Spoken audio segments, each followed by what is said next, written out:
niveau du rond-point Parcelles Assainies si rond-point Case foofu la aussi xaar leen ko des ralentissements tout autour du rond-point surtout nag ñi nga xam ne nii ñoo béy ko sur les deux voies de Cambérène naka noonu aussi bu ngeen dépassé rond-point bi ñi nga xam ne ñoo bëgg a wéy seen circulation vers la route nationale là-bas aussi ça circule en pas de camion bàyyi nañ fa sànq il est long si les véhicules c'est actif boobu la Yacine Seck. C'était Trafic News. Merci beaucoup Papa Alé Cissé, à tout à l'heure. Alors, la répétition, elle est pédagogique, comme le dirait le président de la coalition Gëm Sa Bopp, Bougane Gueye Dany, qui a adressé une lettre au président de la République par rapport à xale yi nga xamante ne actuellement ñu ngi bëgg a jàng. Donc, c'est leur droit, c'est tout à fait normal avec cette récurrence de la crise éducative. Birahim Diadji Touré, Mamadou Fofana, fan yii yëpp mooy d'actualité d'ailleurs. Et le G7 justement, syndicalistes yi ne parlent pas le même langage. Ñoom itam dañuy revendiquer seen droit, à savoir ñu respecter ay accords yi nga xamante ni signé nañ ko te ba tey mi ngi nii. Waaw, je pense que c'est tout à fait normal qu'un parent d'élève, c'est valable pour moi, c'est valable pour vous autres, ñu am benn njaxare ak tiitaange ci lu soxal seeni doom ñi nga xamee ni Yacine, c'est pas tout le monde qui peut avoir la capacité financière d'envoyer ses enfants fi ñuy woowee école privée. Et mieux, quand par exemple quelqu'un comme Bougane Gueye Dany interpelle directement le chef de l'État à travers une lettre ouverte, c'est Bougane en tant que père de famille qui interpelle un président de la République qui a toujours dit que man ci système scolaire système éducatif bu sénégalais yi maanaam ci public bi ci laa jàngee ba ci laa agsi fi ma agsi tey ki nga xamante ni ci école publique la jaar dem ci université bii di université Cheikh Anta Diop wala nga dem ci beneen université bu nekk ci réewum Sénégal ñu jàpp ni yëpp ay école ak ci daara yu ndaw yi ak daara yu kawe yëpp public la ngay xool tey situation bi di perdurer ci lii soxal mbirub élèves yi ak étudiants yi dafa am loo xam ne daf lay xaw a doon góom ci xol parce que da ngay jàpp ni samay doom ñu ngi leen di teg ci situation yoo xam ni seen ëllëg mën na ci pâtir. Je mettrai dos à dos et l'État et les enseignants, les syndicats d'enseignants ci lu soxal situation bi nii parce que tey dañoo def ba dañoo privatiser di éducation au Sénégal luy privatiser éducation loolu nañ privatiser tamit li nga xam ne moom mooy wàllu médecine kër docteur ndax gis nga médecin yi nekk ci yenn ci ay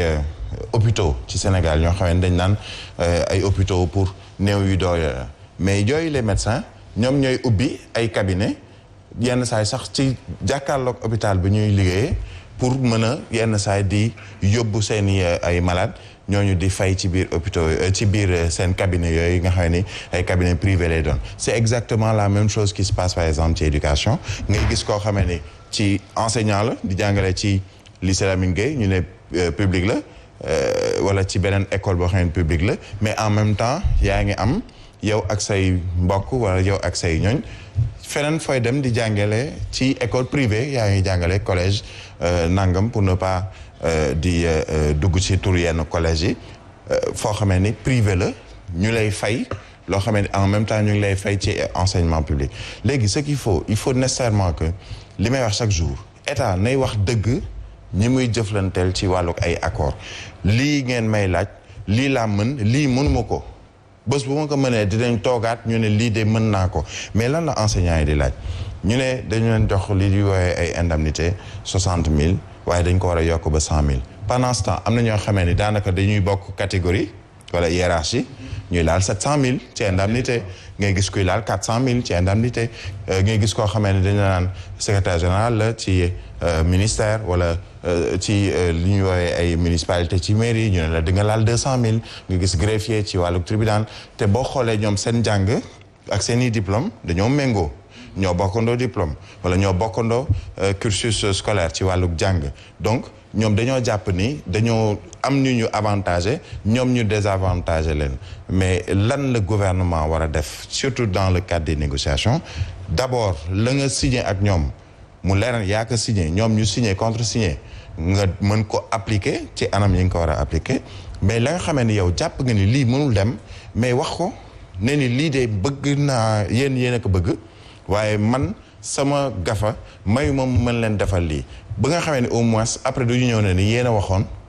te defu leen donc et les enseignants aujourd'hui je pense que il faut savoir raison garder c'est vrai c'est légitime nga xeex sa xeex c'est légitime nga bëgg ñu jox la sa àq ak sa yelleef c'est tout à fait légitime mais il faut également muy gouvernant bi muy enseignants yi nañu sóoraale ces enfants qui sont aujourd'hui qui pâtissent de cette situation jànguñu seen quantum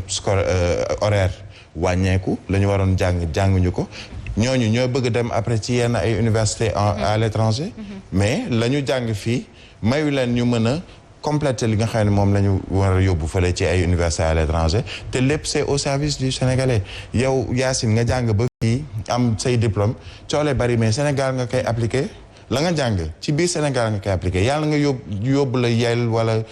beneen université dans le monde di université bu mag boo ci paree la nga jàng yëpp la ngay bëgg mooy naa ko appliquer sama biir réew fexe ba ñu mën cee bénéficier wu que l'on prenne en considération et en compte ces enfants qui aujourd'hui pâtissent de cette situation. Oui man lecture bi ma ciy def rek mooy d'abord mbirum jàng ñun ñëpp la war a soxal que ça soit ñu nekk mouvance présidentielle opposition pour revenir ci wàllum société ñun ñëpp la soxal surtout ci li nga xam ne moo jëm ci suñu wàllum nekkin ak dundinu doomu aadama yi alors wàllum jàng bi xam nga la vérité mooy il faudrait que ñu jéem a adopter benn rupture engagé rupture par rapport ak beaucoup de choses yi nga xam ne mi ngi xew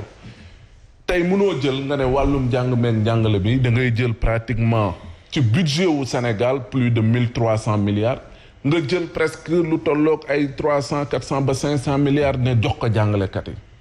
au moment où tey jii nii li ñuy revendiquer lépp tey bu ñu jëloon def ay arbitrage par rapport ak li nga xam te ne nii moom nañuy allouer yenn structures yi nga xam te ne nii daanaka amul solo conseil économique social et environnemental au conseil des collectivités territoriales budget présidence de la république 72 milliards mais loolu yëpp bu ñu ko mënoon a jël tey réallouer ko li nga xam ne moo jëm ci système éducatif bi tey on aurait eu un système éducatif plus performant parce que la muy laaj mooy au-delà peut-être li nga xam ne moom mooy condition table banc et autres mooy xale yi mën a respecter li nga xam ne moom mooy quantum horaire bi ñu mën di leen jàngal à temps plein bu ko defee day impacter surtout ci li nga xam ne moom mooy la qualité des enseignements apprentissage te loolu dafa am solo loolu il faudrait que am ñu mën a am nos gouvernements am le courage tey jii nii engager ces ruptures là par rapport ak li nga xam ne mooy ñoŋal nekkinu surtout ñi nga xam ne ñoom ñooy jàngalekat yi parce que mënuñu ne effectivement la ñuy laaj mooy ñoom ñu soppi seen nekkin au moment où nañu tollool diplôme mais pratiquement seen indemnité rek day romb seen salaire kooku mënoon ne revendication am légitimul donc li am solo mooy il faudrait que wàllum njàngum Sénégal li ci am mooy ñu réformer ko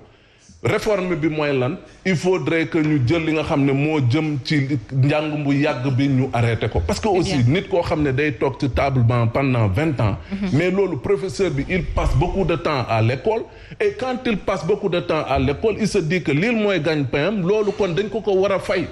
te su boobaa lu muy laaj day bëri mënuñu continuer di jàng tubaab yoo xam ne lañ ñu jàngal l'art de convaincre sans avoir raison yooyu amul njëriñ ce qui importe aujourd'hui dans ce monde moo di ne tey le savoir-faire loolu nañu war a jéem a xool nu ñuy wàññee wàllum curricula bi jàngum Sénégal wàññi ko de telle sorte que après dinañ mën a outiller nos enfants de telle sorte que tey dinañ mën a am bu ñu jàngee ba pare mais ñu mën a am ci lu ñu def mais da ngay gis ku jàng 20 ans bu paree la muy def mooy dem nekk di chômeur loolu mënatul continuer donc il faut ñu am courage adopter ces ruptures là par rapport ak li nga xam ne moom mooy xew rééquilibrer waat li nga xam ne moom mooy budget bi redéfiniraat suñuy priorité bu ko defee que je crois qu'on pourra régler ce problème de l'éducation. Est-ce que tu sais qu'on donne 500 000 francs par exemple aux épouses d'ambassadeurs ak yu mel noonu. Oui. Ba pare tu refuses 100 000 francs à des enseignants nañ leen aligner waaye la ñuy wax lu nekk na doon loo xamee ne dañ koy mën waaye du ñëw taxaw ne ni je vais donner à Mambay 1 million te yow leer na ni sa gaf ak réew amoo loolu. C'est aussi presque dire des contre-vérités à l'endroit de ñoo xamante ni ça doit être des partenaires sociaux d'abord. Eh bien, toujours en est-il que la répétition elle est pédagogique. Merci beaucoup Birahim Diadji Touré. Merci à Mamadou Fofana. Alors 7h passées de 43 minutes yéen a ngi sur Zik FM ak Sen TV di suivre seen bloc d'information à la matinale tey le 1er février. Alors comme ni ngeen ko xamee El Hadji Ahmed Aidara